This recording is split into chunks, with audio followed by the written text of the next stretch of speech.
I really try to focus this talk on how changes to Vermont's landscape have affected the wildlife populations that are here and that were here historically. And I actually go all the way back to about the time that Jesus was walking the streets of Palestine. So we're talking 2,000 years ago. And here in Vermont, we had a Native American culture that were primarily hunters and gatherers. Unlike some of the tribes further south in Connecticut and Massachusetts, the tribes up here tended to be hunters and gatherers, which meant that they traveled a lot. And for that reason, they really couldn't stockpile a lot of items. And so they lived fairly lightly off the land. And the society was fairly egalitarian because they just could only take what they needed to at the time. And so they had very minor impacts on the forest and on wildlife, even though they did do some burning and later on sort of became more agriculturally oriented. At this point in time, pretty much they lived primarily off what they could hunt and gather. And the forest at the time was, you know, if you'd walked into the forest 2,000 years ago, you'd recognize a lot of the things that you see in the forest today. Many of the trees were the same, although we had a higher percentage of beech at that point, maybe 22 to 40% beech. We had many of the same species, certainly white-tailed deer, moose, beaver, otter, marten, turkey, fisher. We also had wolves and mountain lions back then, and the passenger pigeon, which I'll talk a little bit more about. And like I said, the Native American culture was by necessity just a sustainable culture. But people who have studied the forest in the past and the forest in the present have suggested that even though it looks similar, there's some really significant differences. First of all, it was a late successional, or what we used to call old growth forest, where our forests today, there's very few of that type of forest remaining. And what's missing from the forest today, which is really something we don't think a lot about, but the passenger pigeon was an incredible ecosystem engineer. And it's really hard to even fathom what it must have been like when tens or thousands of passenger pigeons moved into a area and set up shop for several months. And I'm just going to read you something that was from the history of Vermont, the Natural and Civil History of Vermont from 1794. William Samuel wrote, and this was in Clarendon, for those of you who are familiar with Clarendon. The number of pigeons was immense. For 100 acres together, the ground was covered with their dung to the depth of 2 inches. The noise in the evening was extremely troublesome and so great that the traveler could not get any sleep. Where their nests were thick, about 2 hours after sunrise, they rose in such numbers as to darken the air. And there were other people who, back Sadick Thompson had some examples of these passenger pigeon flocks actually covering 2,000 acres at a time. So you can imagine 2 inches of passenger pigeon dung, hundreds of thousands of these birds, and the amount of destruction that occurred. And I guess you wouldn't call it, it's a natural process. I mean, they were basically creating openings in the forest and providing a food supply for many predator species that disappeared with, about the late 1800s. So it's hard to imagine what the forest would have looked like when that kind of dynamic was happening. But it's important to remember that that was a really integral part of what was making the forest work 200 years ago, not even 150 years ago. So really critical loss to our ecosystem, and hard to replicate because we don't know a lot about it. So about the time that we had that Native American population here in Vermont, people in Europe had a very different relationship to wildlife. And you can imagine they were much more sedentary, whether you lived in a thatched hut or whether you lived in a castle. It was darn cold in Northern Europe. So they were sedentary, so they could stockpile a lot of things. And so the traders would collect beaver and sable and squirrel from the Scandinavians and then exchange them in England for the things that they needed, like food and cloth.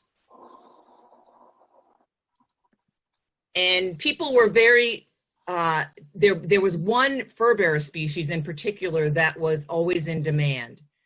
And beaver in particular are always in demand. Anybody know why beaver were in demand? Yeah. Skin? Yeah, well, yeah, but did you know what they made them out of? Yeah, and what did they make out of the fur? Hats. Hats, that's right. The beaver fur, the underfur of beaver is particularly suited to felting, which is what they use to make all the European hats for many centuries. And in fact, just you can picture Abe Lincoln's hat was made out of beaver fur. It looks like a felt, and it just holds its shape for a long period of time. And so this was a very important species for hat making. Also, they utilized much of the beaver. They'd eat the meat. They actually saved the tail and eat that during Lent because they thought it was scaled, and they figured if you could eat fish during Lent, then why not eat a beaver tail during Lent? I personally have never had beaver tail. It's pretty much filled with fat, so I'm not sure what it would taste like. But and they were easy to catch because we all know that beaver build dams and have lodges and not difficult to catch. So by the mid 1500s, they had basically extirpated or eliminated beaver from a large area of Europe. And there were still only a few beaver left in Siberia and in Scandinavia. And you would have thought that would have raised a red flag for these folks. But instead, they just sent their trappers further into the interior. There were no regulations placed on how many could be taken or when they could be taken. They just pushed further into the wilderness and kept going. So we're talking, I mean, the 13th century, so a long time ago. And like I said, furs were so much a part of the wardrobe that kings and dukes would own as many as 20 to 30 garments each. And just to give you a sense of the volume, from 1285 to 1288, so over a 3-year period, this King Edward bought 120,000 squirrel pelts per year. And so this completely unregulated taking of fur basically extirpated most of the fur-bearing species in Europe as early as the 1300s, which is pretty shocking when you think that they didn't have a very large human population then.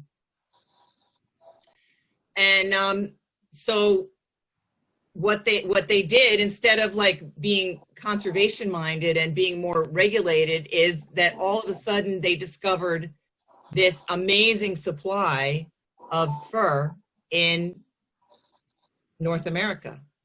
And that's what drove the original exploration of North America, were the natural resources that were here. And it wasn't just trees, it was the fur bearers that they could get here. And many of the cities along the coast of Maine and Massachusetts were established as fur trading cities with the Native Americans back in the 1500s. So here's this Native American population that's been here. It's still in the Stone Age. They're using, basically beaver teeth as tools, and stones and rocks and those kinds of implements. And these people come along from Europe and say, we'll trade you a metal pot for some beaver skins. And these folks thought, what a great deal. And just to give you an idea, I'm going to read you a little paragraph out of Alice Atwater's book, Water. Some of you may have read that. At the onset of the fur trade, 10 good beaver, adult winter prime northern hides that were stretched and cured, bought the Indians 1 gun. 1 good beaver bought variously 1/2 pound of powder, 4 pounds of shot, a hatchet, 8 jackknives, 1/2 pound of beads, a good coat, or a pound of tobacco. The beaver does everything perfectly well, an Indian trapper told a Jesuit priest in 1657. Remember that, 1657. It makes kettles, hatchets, swords, knives, bread. In short, it makes everything. The English have no sense. They give us 2 knives for 1 beaver skin. So originally, the natives thought this is an incredible deal. And they were actually selling the coats right off their own backs to these first Europeans that arrived. But we all know the sad story that happened. I mean, they contracted a lot of different diseases, basically could no longer function in the especially in Connecticut and Massachusetts and the agriculturally associated native populations. Many of them died, and they became more and more dependent on this fur trade and did a lot of the trapping for the Europeans that came here for those furs. And what's really remarkable to me is that by the mid-1670s, so we're talking the mid-1670s, just keep this date in mind also, because it's about 100 years before Vermont was even settled. 250,000 beaver had been shipped to London out of the Connecticut River Valley alone, and beaver had already become scarce in the area. So it's hard to overstate the role that fur bearers played in the development of this country and the exploration of this country. And what's really amazing is that by the time that first wagon train was headed west, it's estimated that most of the beaver were already gone from many of those western states, except in some of the more remote areas and the higher elevation areas. So it's just, you know, we think of those first wagon trains as headed west into a pristine, undeveloped country, and yet, you know, they had already lost a keystone species like the beaver in many places. And it's hard to believe that that could happen, because when you look at a schematic, and this is really not perfect because it doesn't include mortality, but technically if you have a population of 6 beaver in a lodge, so 2 adults, 2 1-year-olds, and 2 juveniles, or 2 to 4 juveniles, that population can technically become 600 beaver in 10 years. So they have the capability of growing their population really quickly. And I'll show you an example of that a little bit later. Wow. So if you have, let's just say that this is a dam and a lodge with a family of beaver in it. The 2-year-olds get kicked out in the springtime after the young are born, and they're going to go up or downstream, maybe half a mile in either direction, and they're going to establish new dams and new lodges in good quality habitat up or down the stream. And it doesn't take long before as those 2-year-olds get kicked out, you actually start to inhabit all the high quality habitat in the area.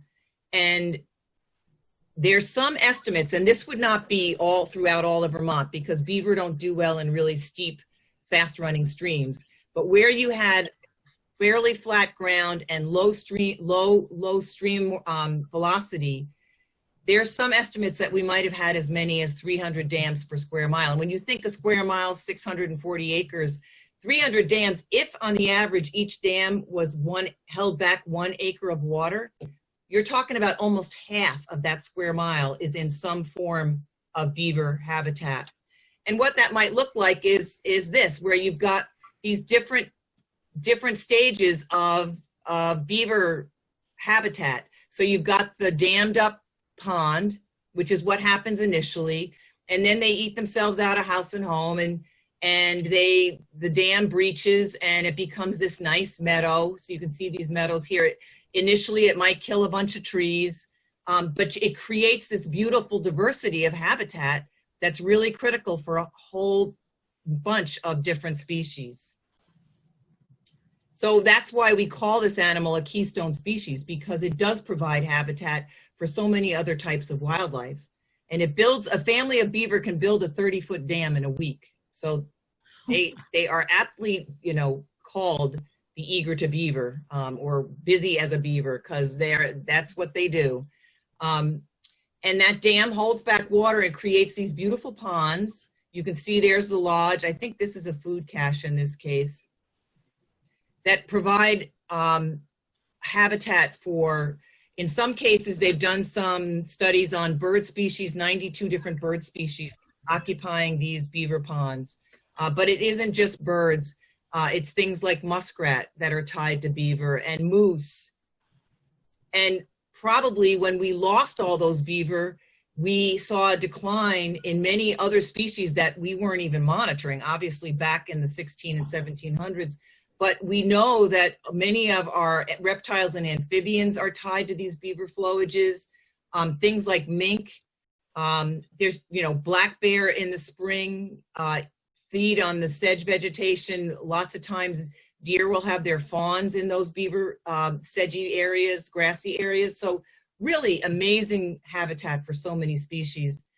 And so it's just really, it was probably a time when we lost a lot of the species that were associated with these beaver ponds.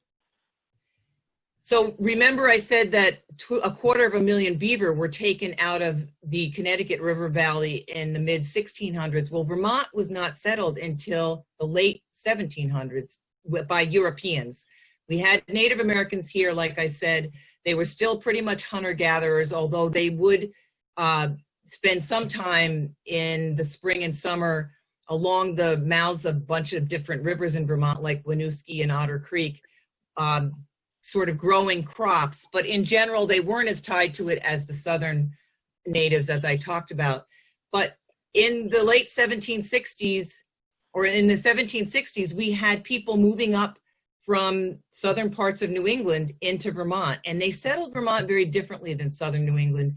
They actually came up in family groups and carved out subsistence farms. And many of you have seen examples of what they've left behind when you notice all the stone walls that are on our landscape. Those were the subsistence farms that people had carved out. In southern New England, people tended to live around village greens with a church at one end, and they would go out to their cropland and come back at night to the village. But in Vermont, we had maybe 100-acre farms carved out of the wilderness by family groups. And so we had 3,000 European people of European descent in Vermont on average in 1760. By 1790, it had jumped to 85,000. Again, each one of these family groups carving out some more of the landscape. By 1800, 155,000. That was called the surge. And most of you know the history of the Vermont forests as they cleared the land at first to just farm their own farms, but eventually the sheep business boomed. They sold a lot of the wood for potash. And basically we went from about 95% forest in the early 1700s to about 30% forest by the mid 1850s. So that too had a huge effect on the wildlife populations that were here. In addition, you can imagine these folks came and they were trying to eke out a living in a wilderness, and so they were very threatened. They came with some European ideas, and they were very threatened by the predators that were here. And this is an example of, I actually was looking for some old lynx records, and I went up to the historic, the Office of the Historic Preservation folks, and I wanted to find out if they had any old lynx records up there. And he said to me, well, I have something you might be interested in. And he went down these steps into the basement, and he brought up this big, huge leather-bound book. And on it, it said, wolf bounties. I think it was 1777 to like 1798 or something like that. This is one page out of it. And well, this is a, and so each one of those, in those pages, there were these receipts signed by Ira Allen, Thomas Chittenden. And what he told me would happen was that when somebody shot a wolf or a mountain lion, they would cut the head off and bring it to their county clerk, who would send the receipt up to the state treasurer, who I guess was Ira Allen and Thomas Chittenden at different times. And they would send back $20, which the historian, the state historian said was probably 3 to 6 months salary for these folks. So there was a monetary incentive to go ahead and shoot these wolves, but also there was a reason why, you know, they were afraid of these wolves predating their livestock. So you can see the dots on this map. And anybody want to take a guess as to whether that tells you anything about wolves? I mean, that's what I was interested in. We actually took these invoices, and I had some Middlebury College students digitize it, and that's how we got this map. But I was really interested in the weights of these wolves to get a sense of what kind of wolf we had here back then, and very few of them, none of them really had weights on them. But I wonder if you could guess what this might tell you, this map. The red dots are where there were wolves taken between 1777 and 1781. They like the lower elevations. It does look like that. Yeah. Well, in actuality, it was the people that liked the lower elevations. And so basically what this tells you is how Vermont was developed. So we basically had people coming in from the Albany area and settling in the Taconics, and people coming up the Connecticut River Valley and settling here. And where the people settled first, that's where they killed the wolves. So it really had a lot to do with where people were farming at the time. And there were a few mountain lion sightings in this book, nowhere near as many. In fact, if I go back to that, you can see there's 2 blue dots here. These were mountain lion. Mountain lions were bountied as well. So there was a mountain lion taken in Arlington and one taken in Bennington. And so I don't know whether they got in the wrong book or whether that was sort of the relationship of the size of the mountain lion population versus the wolf population. Many, many more wolves were taken than mountain lions, it appears from this. So, you know, many of our most iconic species, as a result of this change in forest type from forest to cleared land, as well as just the fact that there were no regulations on how many animals could be taken. There were no hunting or trapping regulations at the time, no seasons. So many of our most iconic species actually went extinct or were extirpated throughout this period. Things like fisher, even our white-tailed deer, turkeys, black bear were never totally extirpated, but they were basically only found in some of the higher elevations or up in the Northeast Kingdom. Moose basically almost disappeared. So we lost so many of our really species we think of as being relatively common today. Otter also, we never lost otter here in Vermont. Some states did, but otter, because they're at the top of their food chain, they're really sensitive to pollution. And so if there's any kind of contaminants in the water, that the fish are exposed to that, the otter eat the fish, and then it can affect the otter's reproductive rate. And so between that and the disappearance of the beaver, which were, those wetlands were really critical for otter, we saw a real decline in the otter population as well. So between this 1760 and 1850, like I said, we basically lost some of our most iconic species, and the passenger pigeon being one of the last, actually. And this, you know, this really changed the type of species that were in Vermont. I mean, it would have been if we'd walked through your town 100 years ago, it would look very different than it looks right now. And this wildlife you would see would be very different. And these are the list of species that were basically gone or in serious decline as a result of those habitat changes that occurred throughout that whole century. You know, and even I didn't mention like Atlantic salmon, another one. We don't know about the bat species, probably New England cottontail. So just on marten, we know we lost as well. So just so many species. But as most of you probably know, the history of land use in Vermont, after the Civil War, Many of the farms in Vermont were abandoned, in part because, well, for a couple of different reasons, and if any of you are historians, you might know more about this than I do. But as men went off in Vermont to fight in the Civil War and realized that there were a lot easier places to farm than Vermont, rocky, cold Vermont. And so after the Civil War, those that came back and survived, some went west to places like Ohio or Pennsylvania. The Industrial Revolution began right then, so some people moved to city areas, and the railroad was built. And so the sheep industry that was booming in Vermont in the 1800s started to collapse because people could raise sheep west and ship them on the railroad. So we started to see our fields recover and grow back to forest. And it happened almost in a fell swoop. So we had thousands of acres that were abandoned as agricultural lands and reverted back to back to forest at about the same time.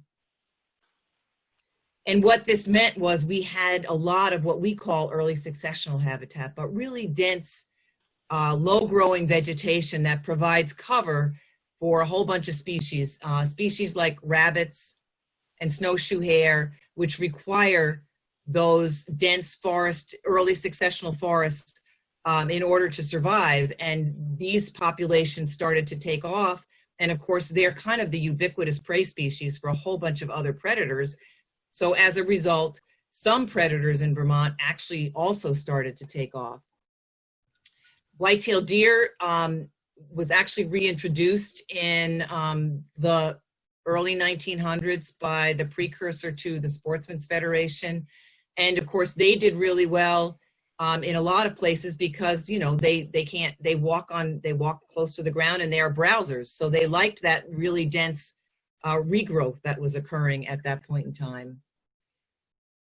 So in the late 1800s, people started to recognize that we had really done a number on our forests.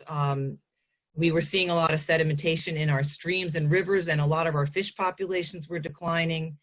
And so actually the legislature established a fish commission, which was the precursor to the Fish and Wildlife Department, who I work for. And their first charge was to actually clean up rivers and streams. But they evolved to actually start to look at how you protect fish and wildlife.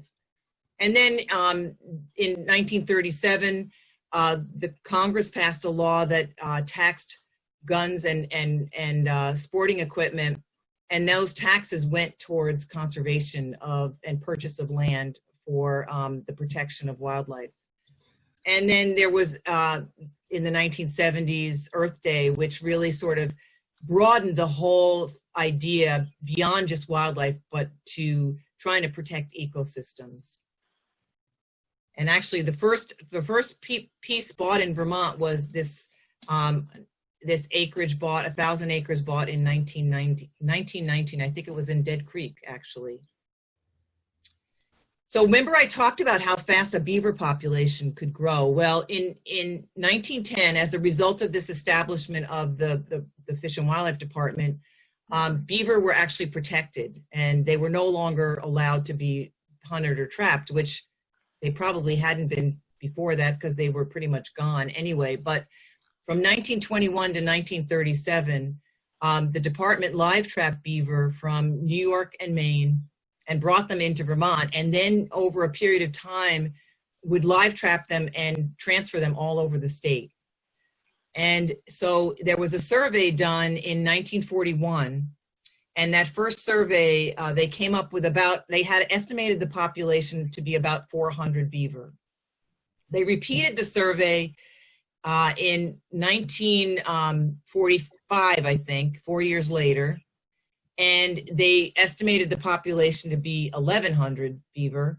And they repeated the survey again in 1948, and they estimated the population to be 8,000 beaver. That's how fast that population grew from the original estimate.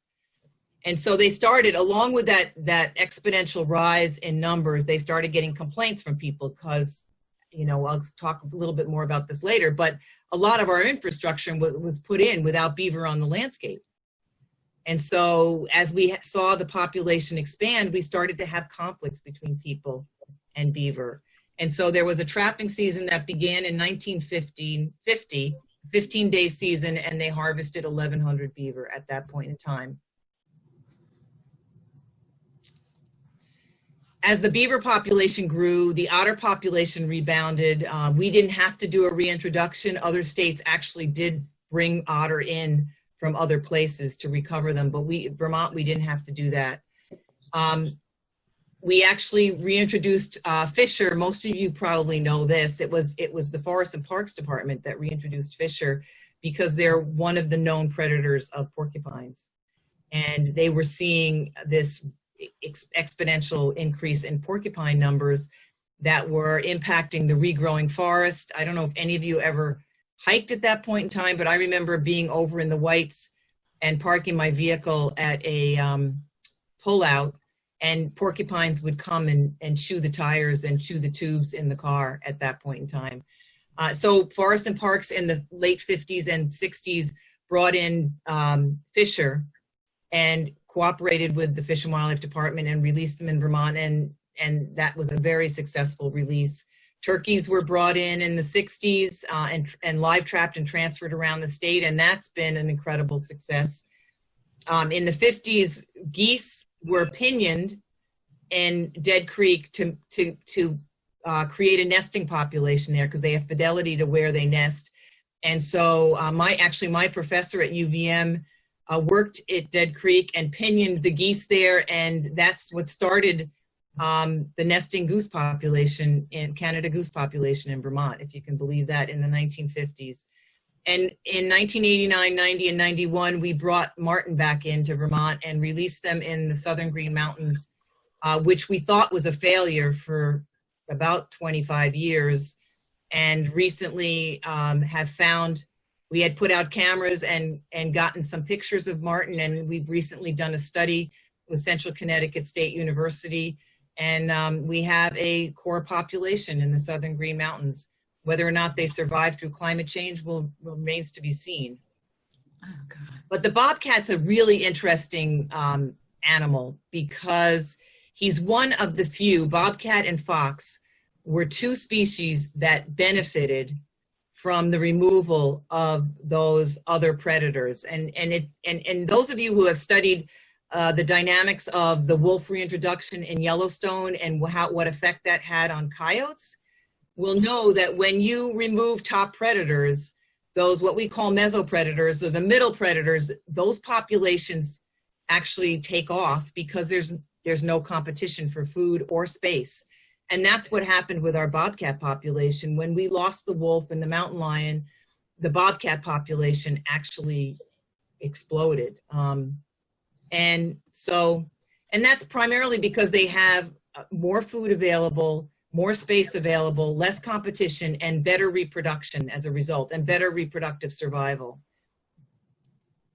Now, bobcats in Vermont are at the northern edge of their range.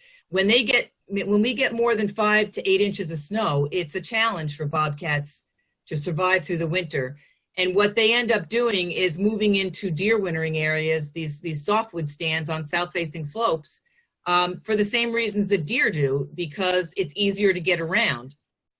And bobcats find a deer fairly easy pickings in the wintertime, and will kill a deer and cache it and feed off of it. Back then, I've had houndsmen tell me they followed a bobcat trail, saw where a bobcat had killed a deer, cached it, followed the track 2 miles, found another cached deer, followed the track another mile, found another cached deer, and that bobcat would just go from deer to deer to deer carcass and wouldn't have to expend any more energy, through the winter, because those carcasses were there for them. And this was a case, can you guys see, I got a call, this was a long time ago, probably 25 years ago. I got a call from a gentleman in Townsend who had found this deer buried in leaves. And there had been some mountain lion sightings in the area, and he wondered if it could be a mountain lion kill. And I said, oh boy, I wish we had one of those new infrared cameras. These were brand new. Nobody had them anymore at that point in time. And he goes, well, I have one. He was from out of state. He goes, this was the week before Thanksgiving. He goes, I'll go home and get it. You can see, this is the box right here that's emitting the infrared signal. He goes, I'll put it up and we'll see. And he put the camera up, and this cat came back for 3 weeks, uncovered that deer, fed on it, covered it back up again. And then after 3 weeks, a fisher showed up, and the cat never came back again. But that's what bobcats would do, is kill a deer and feed off of it. And then something happened that kind of rocked the bobcat's world. Anybody want to take a guess as to what that was? Coyotes. Yeah, exactly. Yep. Coyotes are not native to Vermont. And in the 1940s, we started to see this animal show up in the state. And nobody really knew much about it. What we have found some things out about it since then. But this was competition for bobcat and fox. And this is a typical coyote. You guys have all seen probably these animals out on the landscape. Often they also will be a reddish color or even a dark, almost black color. There's some variation to the color, but this is a typical gray coyote and what they look like in Vermont. And prior to European settlement, we think coyotes only existed west of the Mississippi River. But as the people moved west and cleared the land, the very adaptable coyote came east in whatever way they could, whether it was on foot or by train, they moved east. And so they started moving east, and our coyotes came through Canada. The ones that entered into northern New York and Vermont came through Canada, and they basically bred with wolves as they came through. And so we've actually had some genetics work done on our coyotes. And you can see here, this is what these are the Western coyotes. You can see how diverse their genetic makeup is. And the gray is all coyote genes. And you can see that as you move east, some of these coyotes came directly east through, the Midwest and Ohio. And there's some wolf genes in those. The red is wolf genes. Our coyotes came down across the St. Lawrence back when it used to freeze and before there was that much shipping. And they moved into the Northeast. And so you can see they're not as genetically diverse, and about a third of the genes are wolf genes. And so we have a larger animal here than that Western coyote. Its skull is a little broader, its teeth are a little bigger, and it may weigh upwards of 10 pounds more. But they're very adaptable, which is why they've done so well here. I mean, you can see their food, that, if they're in the springtime, they'll feed on deer. We know they do. Some of those are dead deer that died in the winter. Others are fawns that the coyotes kill. They'll also feed on many small mammals, woodchucks. This bar right here is vegetation. And this study was done in the Champlain Valley, where farmers would throw their dead cattle out into the back 40, and these coyotes were feeding, taking advantage of that. But you can see how from spring to summer, they would shift from deer to small mammals. And so if they were lacking in one food supply, they would just shift to something else. You can see insects in the summer are really important for coyotes. So they can move back and forth. They eat apples, they eat cherries, so they eat vegetation as well. And they do quite well regardless of what's out there. And because of that, and also when they first moved in here, there was a lot of space. Their reproductive rates were very high, and they had a lot of pups, and the pup survival was very good. And we had a study done in the Champlain Valley. Like I said, Dr. Dave Person radio collared coyotes in the Champlain Valley. And these are the home ranges of the family groups that he managed to collar. He actually collared coyotes in 11 different family groups. I think he collared 27. And you can see that they're territorial. They basically defend their home range from other coyotes. And so there's probably a finite number of animals that will eventually, or that do live in Vermont based on their territory size, which the core home range that they defend, he found was between 4 to 8 square miles. So he noticed when he was doing this study, he was trapping these coyotes with foothold traps, and he would sometimes capture foxes, and sometimes he'd go back to check, when he went back to check the traps, the foxes would be dead. They would have been killed. And so his technician who was working with him at the time decided that she was going to do a fox study at the same time. And so she started collaring foxes. And what she found was that the foxes ended up living on the periphery of the coyote's home range, that there was not a lot of overlap between the fox home range and the coyote home range. And this was red foxes, not gray foxes.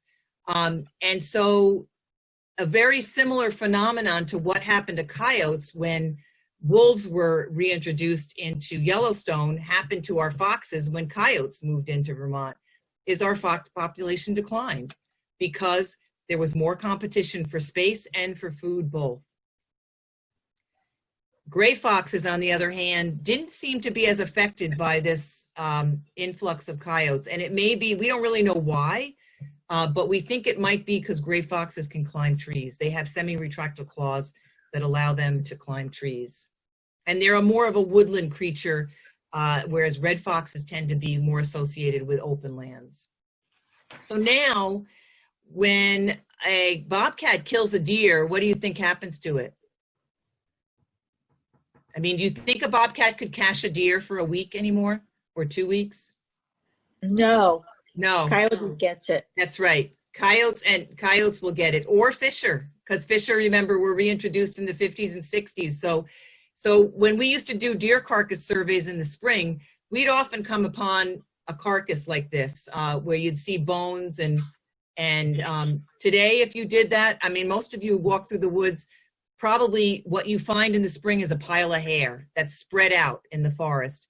There's hardly any bones left anymore because ravens, fisher, coyote have eaten all that's available there. So the bobcat really had to work much harder to eke out a living in Vermont after this other competing predator moved in. So we saw harvests drop. Bobcats were actually bountied until the 70s, if you can believe that. And then there was a season put on them after as coyotes started to come in because there were concerns about the population and the impacts. And so if you looked at that short-term graph, you would be concerned about the bobcat population. But when you look at it in a much longer context, you see probably pre-settlement when we had a climate, the climate of Quebec, Canada was probably similar to the climate of Valley Forge. Valley Forge had the climate of Quebec, Canada today. So we had that mini sort of winter decade. Well, we had several, I think 300 years of a very cold, cold winters. And so bobcats probably did not do well in Vermont at that time. And you know, we probably had very few prior to European settlement. Then as the land opened up, wolf and lynx and mountain lion were extirpated. Bobcats and foxes, that population started to take off. And then as the deer population grew through that period when the forest was being restored, we had all that early successional habitat, the deer population took off. And the bobcat population took off with it. And then at the peak, coyotes came in and the bobcat population started to decline. Fisher were reintroduced. And now if I was to redraw this, I would actually have it go back up again. We've seen an increase in bobcats. They've realigned themselves on the landscape. I think they've taken advantage of things like turkeys, which weren't really here through that early 1900 period. And they're doing quite well today. But we were concerned about critical habitat for bobcats. We did a study in the early 2000s, we captured 39 cats. This was with a cooperative study with UVM, the University of Vermont, and radio collared them. We actually got 14 of those collars returned, got them back. And this just gives you an example. This is one bobcat, and this is how that bobcat is using the landscape. This happens to be in Charlotte, I believe. And what you don't really need to crunch any data or anything. You just look at this aerial photo, and you can tell that these cats are not using these open fields. They're using that either forested or scrub shrub habitat. And if they have to move through the open field, they move through these hedgerows. I mean, this dot is where this cat has moved, and this hedgerow is where this cat has moved. So they're using their preferred habitat is forest and scrub shrub. And it makes sense, because scrub shrub habitat, that early successional habitat, is where there's going to be a good prey base, things like rabbits and squirrels and things like that. So many of the species that are here in Vermont today, and are actually more common than they were prior to European settlement. And these are just a few examples. I mean, fisher is actually probably more common today. These raccoons, I mean, raccoons and species like opossum, skunk, and raccoons are very adaptable to humans. And so they do very well in developed areas, and those populations have increased quite a bit since prior to European settlement. Red fox, even though it slumped, they too are pretty adaptable to suburban or even rural type environments, and so they've actually increased again. And so most of our species are doing quite well. So some of the things that we end up having to deal with today are the human wildlife conflicts, and that's becoming, as humans move into the habitats of wildlife, we're finding that we have more and more concerns on people's part about some of these species. And somebody mentioned that they had a lot of bear issues, and bears are easily habituated to people. They're attracted to bird feeders, they're attracted to garbage, and we have had many, many more bear-human conflicts than we did historically. Again, beaver's another one where, as I had mentioned, this road system that you see here, a lot of that was put in prior to a really large beaver population. And so as the population grows, we start to see beaver, doing what beaver do, and we end up with roads getting flooded, culverts getting blocked, people's septic systems getting flooded. And we actually have a beaver baffle program where we install water control structures to try to lower the water level so we can maintain those critical wetland habitats that beavers create and still manage the beaver population. So really today, the biggest threats to Vermont's wildlife, and I would say probably all the wildlife in the country, is habitat loss and fragmentation. And how do we practice good development that still allows our wildlife to function on the landscape without fragmenting it. And of course, climate change is another huge threat to, especially for some of our species that depend on deep, fluffy snow like lynx and marten, both of which are, marten is endangered in Vermont and lynx is threatened federally. So these are certainly species that rely on deep, fluffy snow, and the common snowshoe hare needs snow in order to survive. So these are three species that we need to try to figure out how to maintain a landscape that can support those animals. And so connectivity is one of the things that we have been working on. This is a map. It maps out some of our large forest blocks and many towns, and maybe Londonderry is doing this, I'm not sure, but I know that the Wyndham Connectivity Collaborative is working on trying to connect upland from lands from Marlborough to Townsend. And certainly you can see this green, whoops, hang on. That whole green section there, which are large forest blocks that connect one town to the next, actually extends up into Londonderry. So there's some opportunities for Londonderry to to work with the Wyndham Connectivity Collaborative and try to figure out how to maintain connectivity between these large forest blocks. And the reason you'd want to do that is because there are many of these species, these wide-ranging species like moose, bobcat, black bear, and for riparian areas, river otter, that need these large forest blocks to access food because their home ranges are so large. And a male black bear might have a home range of at least 30 square miles, bobcat anywhere from 10 to 30 square miles, and moose anywhere from 2 to 20 square miles. And so in order for them to access all of the habitat needs, they're going to have to be able to move across the landscape. And this is just another example, a sort of a blown up example of how that might work in Londonderry. The red in this case are what we call highest priority interior forest blocks. And the brown, the darker brown, are connectivity blocks. So just trying to figure out how to make sure that all those blocks stay connected, especially across roads and through subdivisions. So it's kind of like putting together a puzzle. So habitat is the key to maintaining these populations into the future. You can see how our past habitat mistakes affected many of these populations. And so going forward, if we hope to have a resilient landscape that can support these wildlife populations, we have to try to maintain as much of a landscape as we possibly can, a resilient landscape as we can.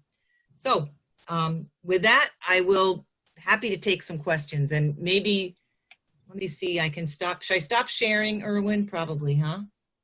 There. I did anyway. I have a question. What sort of things can you do to maintain connectivity, like for road crossings and things like that? You being me or you being you? You me. Being the department. Yeah. So we focus a lot on this and have been for a lot of years. We actually just finished working with a whole bunch of different partners to purchase land from the Forest Service properties to north of Route 4 to the Forest Service block of land south of 155. So we've actually, like a string of pearls, have actually, over 30 years this has taken us, we've actually conserved enough blocks of land that there's now connectivity between the Southern Green Mountains and the Northern Green Mountains. So those, and I think we also have, you guys have probably worked with Jens Hilke. He works with towns to try to help towns with planning on how they can manage development in a way that actually conserves some of these corridors. So it's mostly a matter of just trying to have people think about where are wildlife crossing the roads, how do we make sure that some of these connectivity corridors can be protected by either buying the land outright, which we can't do in every case, obviously, or working with the landowners in those places to try to have them manage those properties where they're interested to maintain them for wildlife. That's terrific. How's the moose population doing? Well, you know, there's a large study that's been going on with our moose, and you've heard about the tick issue. We've seen a decline in numbers as a result of the moose tick, which is a very different tick than the deer tick or the dog tick. It's a tick the size of when those ticks are filled with blood, they're about the size of a grape, and some of these moose have, you know, thousands of ticks on them, which make it very difficult for them to get through the winter. And then the calves often end up with ticks that can kill the calves. So hopefully through this research effort that has been going on for the last 5 years, we'll learn enough about how this tick is affecting these moose that we might be able to take some measures to influence how that population goes. One of the things I believe that New Hampshire has found is that as the moose density goes up, you can actually see an increase in ticks. So actually maintaining low densities of moose over time can be beneficial in the long term for moose. But those are the kinds of things that we're trying to figure out with this study. You mentioned, you mentioned your problem with porcupines chewing the rubber parts on your car. Yeah. That Fisher were introduced in the 50s to help control the porcupine population. Have you considered why it is that there were no problems with porcupines and cars' rubber parts before the 1950s? Well, I don't know that. Do you have an answer to that? Yeah. Why is it? Road salt. Rubber on a microscopic scale is porous, and it soaks up road salt, and it'll hold it for a good part of the summer, if not the whole summer. Oh, that's, yes. Well, that makes sense because porcupines like creosote too, right? Because of that salty. Yeah. Right. Huh. Road salt wasn't used before the 1950s. Huh. Well, that's really, yeah, that's interesting. Thank you. See, I always learn something when I do this too. I appreciate it. Anybody else have a question? Well, I have a funny question. Having spent the couple months up in Vermont in Londonderry with my son, my daughter and I had a little Airbnb in Andover, and it was very remote. And frequently in the night, we would hear a sound that we could not identify. And I sort of call it, it was like a woo. I can't believe I'm doing this in front of everybody. That was Erwin. But we could not figure out, we did Google searches of what that might have been. I don't know if it was an owl, but it was just a woo sound. It could have been a barred owl. I mean, is anybody here really good at bird songs? I mean, it could have been barred owls, they tend to be like, ooh, ooh, ooh, ooh, but sometimes they make like a longer noise. I thought you were going to ask me about, because there's vixen foxes also make a very weird noise that sounds a little bit bird-like, which is like rah, rah. And you'll hear that in the summertime sometimes too. Yeah, it was just a continuous sound. Yeah. Now I looked up mink when I saw your, the presentation that you were doing tonight about minks. Yeah. And I hope that was not the sound. So yeah, no. Anybody have a guess? I understand that bear can sound like owls. Yeah, I think that's kind of a wives' tale. I've never, I and our bear biologist have never been heard of a bear making that sound. So I think it probably would be more likely an owl of some kind. I heard that up in Lincoln, Vermont years ago. We had Ben Killen, who was the bear expert, and he shot that one down. He said bears categorically don't make that sound. Yeah. Okay, so possibly an owl of some sort. That's what I would say. Yeah. The other thing I'll mention, which isn't the sound we were talking about, but porcupines screech, and it sounds like a blood curdling screech that you would never attribute to a porcupine. But I'll have people say, well, I heard a bobcat screeching, and in many cases it's actually a porcupine. Is that during mating, Kim, or? I think it's more when they're getting attacked, probably. Oh. Well, Yeah. By a fisher. Yeah, maybe. I once read. You think the mating would be kind of painful sometimes. Say that again. Just kidding. The mating might be kind of painful. Yeah, that's true. Dick, were you going to say? I once rented a place where the barn in the winter was infested with porcupines, which didn't matter because the barn wasn't being used. But during the latter part of the winter, there was a lot of screeching in that barn. Huh. And also, once camping, I was waked in the middle of the night by a kind of almost a singing sound, hoo, hoo, hoo, hoo, hoo, hoo, hoo, and it was a porcupine in a tree. Huh. That's so interesting. It was a porcupine? Okay. Yeah. Kim, I have a question about the beaver dams. You showed a picture of a 30-foot beaver dam. Why would they build a dam that's much larger than their lodge? Well, they're basically what beaver are trying to do is they need the water to be deep enough that in the wintertime it doesn't freeze to the bottom, because they in the fall, they get really active right about now, and they're cutting, well, actually earlier than now, the first frost, they get really active and they're cutting their food supply, and they cut the branches and stick them in the bottom of the pond. And that's their food for the winter. They never come out if they can avoid it, because they're brown on snow. And so they would be really vulnerable to predation.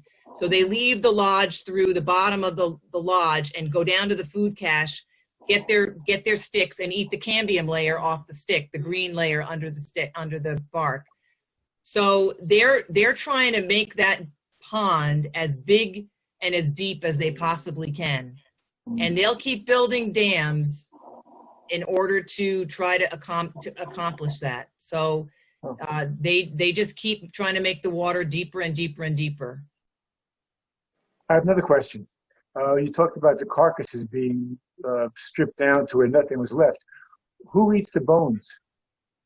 I think squirrels a lot of the time take the bones, and I think they get dispersed by, you know, it's not that they're completely eaten, but they're dispersed by these other predators like coyotes and bobcats and fisher and ravens. But I also know that, you know, there's calcium in those bones that mice will eat, and squirrels and things like that will eat. If you ever find antlers in the woods, often they're eaten by mice and small rodents. I just want to mention that bit of folklore about the bear being similar. That came from older folks in Lincoln, Vermont in the late 60s. Yeah, it was something that we heard all the time from sort of Vermonters who had been, I won't say older Vermonters, but Vermonters who had been here for a while. So it's a hard myth to dispel. Hey, Kim, could you tell us a little bit about possum? I was on Route 100 tonight, and there was a possum on the side of the road. It was alive, and I turned back around to look at it, but it was gone. Are they active throughout the winter? Not real. I mean, possum, you know, to be honest with you, Steve, earlier in my career, I would not have thought we would have had possums up here. They're prone to frostbite on their ears and their tails. And, you know, they try to eke out a living. I don't think they're true hibernators. I think they probably try to find a spot to hole up. But they've managed to, I think they're as far north as St. Johnsbury now, and certainly there's a very significant population in Burlington area. So they've traveled way further north than I would have ever thought that they would survive. And I should know more about them. There's some research going on by the USDA Wildlife Services, and they've actually got some that have transmitters on them, but I haven't seen any of the results from that. But I'll check on that and let you know. I think in a place like Burlington, they probably do stay pretty active throughout most of the winter. I'm wondering, I found one once in a garbage can. I think they probably do very well around people's homes, don't you think? Oh, definitely. I mean, that's where the population density is the highest. And in fact, I was visiting my neighbor's daughter in Brooklyn, and we were out in the tiny little, you know, this was a brownstone, like we're out in the tiny little patio, and there was this huge opossum up on her fence, and she had one in her apartment. So they seem to do quite well even in inner city. Yeah. Thank you. Yeah. I'd like to share just a snippet from a poem that Danny Chatfield recited in the early 70s. Through Goshen Holler, where hemlocks grow, where the rippling rills to the valleys low are over the rude rocks falling, where the foxes and bears in catamounts hide in the holes in the caves in the mountainside. A circus preacher used to ride. His name was Rufus Rollins, but I won't tell the rest of the poem. I just wanted to include the part with the wildlife. That's great. And up in Lincoln, they used to call the panthers painters. Yeah. Yeah. And one thing you mentioned, Kim, was the potential introduction of feral swine, which is not at all a desirable or native population, but we're starting to see that. I know the USDA has been monitoring them in this area, and some of them are coming out of New Hampshire, escaping from wildlife preserves, hunting preserves. Yeah, they're at a Corbin Park in New Hampshire. So have you had evidence of them in your town? No, they came down here and put out some traps, some bait and cameras, and did some monitoring, but saw none here. I've seen some Facebook posts about sightings. Somebody mentioned a sighting down in Sunderland, and a couple down in that direction. So who knows? They could get out of somebody's farm too. You don't know. Yeah. I mean, they can be so destructive. It would really. We're really working hard to try to keep that from happening, because you probably down in the southern parts of the states, down south in like Texas and other places, it's become a real issue. Feral hogs in Texas are huge and very, very dangerous. Yeah. Kim, I was just curious, what were the passenger pigeons? What was their foraging? What were they eating on? Those enormous flocks? Yeah, they basically, I think, were mostly nut eaters. So acorns and chestnuts. And so in terms of their ability to like reseed the forest too, I think they probably played a pretty big role in just spreading those kinds of seeds. And I often think today, like, I'm not sure whether we would tolerate. I mean, they talk about those flocks being a cross between a tornado and a fire. Yeah. They were that. I mean, they'd come in and just tens of thousands of birds, and that you could throw a net and capture 550 birds in one shot. I mean, they must have been amazing, but. Imagine today if we had a flock of those move into our woodlot. I'm not sure there'd be a lot of tolerance for them. Yeah, hey, Kim, on that score, I've heard this old adage or something, old saying that a squirrel could jump on a chestnut tree in Maine and never leave the ground using the canopies and going all the way to California. Oh. Have you heard that? I haven't heard it, but I mean, it could be. I mean, I'm sure. I mean, chestnut was such an important tree species, and I don't know. You might, maybe if you went through the northern route through the Midwest, I suppose you could probably do that. It's so weird to think that we've lost some of these really important species of the forest, both wildlife and plant. Sure. Kim, one thing I'm concerned about is the spread of Japanese knotweed along the streams. Yeah. The muskrat don't like it. The beavers barely will touch it. No. It's such a shame. I wish somebody would find something that ate it or did something. Yeah. I mean, I should have mentioned that really invasive species are another threat to our ecosystems. I mean, knotweed's one of so many, and controlling all of them it's an uphill battle. Yeah. There's a lot of people trying to work on it, but nobody's had a great solution yet. Okay, then. Thank you, Kim, very much. That was wonderful. Yeah. Thank you. It was great to see you all. Yeah. So much. Yeah. And thank you all for coming tonight. It was nice seeing you all up here, and we'll see you next time. Thank you, Kim. Bye, everybody. Good to see you, Steve. Bye. Thanks. Bye. Bye. Great.